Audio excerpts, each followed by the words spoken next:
Guys, if Democrats keep fighting like this, they're gonna change so many things. They're gonna make a difference.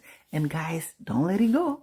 That fight that you have for the benefit of the country and the people who voted for you, who sent you there, you guys keep doing what you're doing best. And don't let any naysayers, because they don't have no say. They don't know what at stake. And you guys saw it and did it. Watch this video so you can see how Democrats are fighting. Here, please help me understand what just happened and what you're taking away as a lesson of the last 72 hours.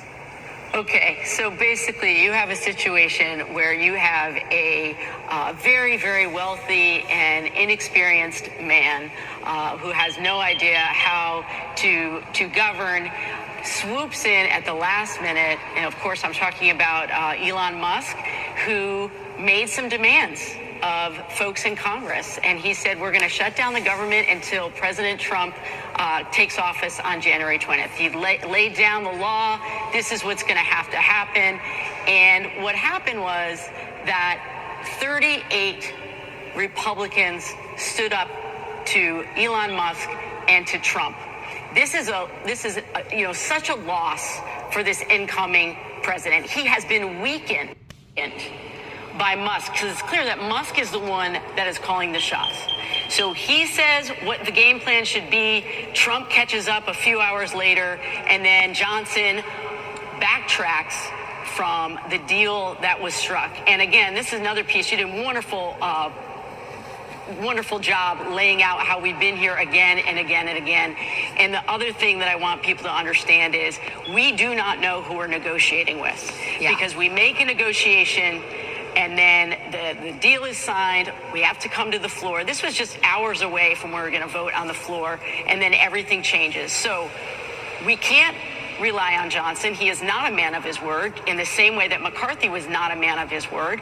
And so, as Hakeem Jeffries has said, who is it that we're negotiating with? It sure looks like we're negotiating with a boy billionaire who is playing at government. And why is he doing that? Because he's got $15 billion wrapped up in federal programs. $15 billion. You know, you guys mentioned, I think, what is a very important lesson for Democrats in all of this, which is, what is the point of negotiations? I mean, as you say, this was locked and loaded. This was something that was going to go to the floor and get passed on Wednesday, and then it exploded because an unelected billionaire decided to send a bunch of tweets.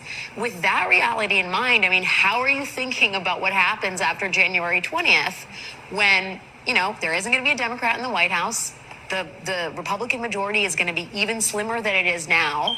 And Democrats, I mean, are you going to be as inclined to basically help save the day the next time the Republicans are in disarray, which could be, I don't know, January 21st? Oh, absolutely. We're going to start in chaos in the same way that this Congress started.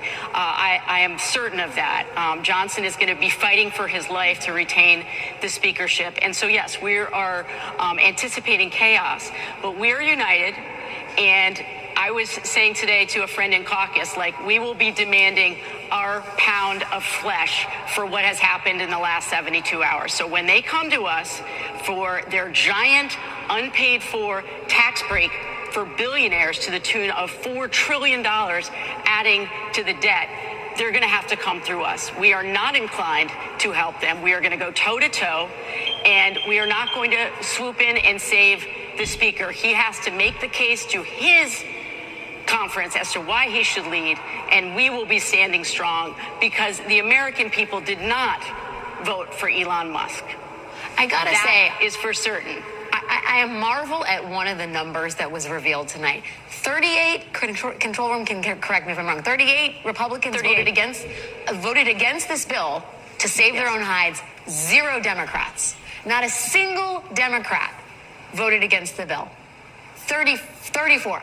We're getting more than 30 Republicans voted against this thing. Not a single Democrat broke ranks. Can you talk about that unity? It is formidable, especially in a moment like this, where it's a real, you know, there's a lot of impetus to basically give the middle finger to the Republican Party and say, I'm not going to help you, but not a single Democrat did that.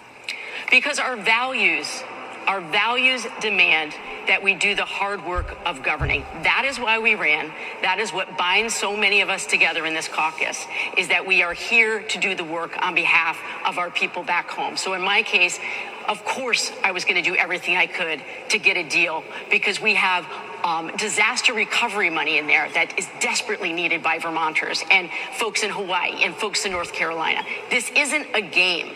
That's the thing. It's not a game. This involves real people's lives. And so they're going to have to come through our values. When it's a values proposition, we fight from the heart.